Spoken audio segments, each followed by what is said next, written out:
Looking again very briefly at the second part of this reading, which is part of Socrates' reply to Glaucon's position that the unjust life is better than the just life, that selfishness is always better than morality. This is Socrates' answer to that. And I think one of the things that's really interesting to keep in mind is that in trying to establish that justice is better than injustice, Socrates does not try to establish that we have some kind of duties to other people. That would be the modern way of doing it, the Kantian way, maybe even the utilitarian way.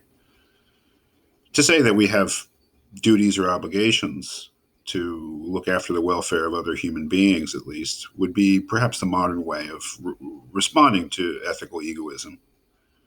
It is not Socrates' way.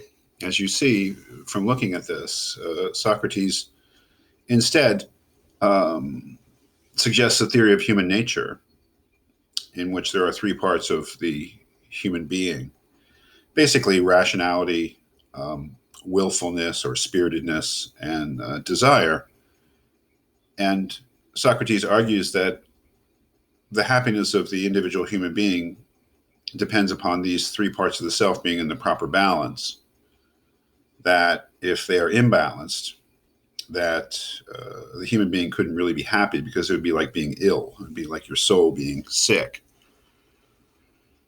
So he argues that the rational person, that the happy person is the person who has the rational part of them in control of the other parts. And that this is the part, the rational part, that listens to reason, that is open to questions of justice, that recognizes that human beings have to live with some restraint.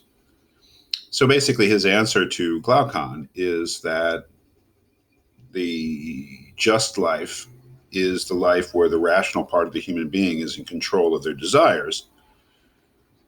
And the unjust life is the life where the desires are in control of everything else. And that the unjust life is by definition almost being ill or being imbalanced or being sick, and that the just or moral life is a life of happiness because it's a life of sort of spiritual health. It's a very interesting, I mean, you look at the details obviously for yourself.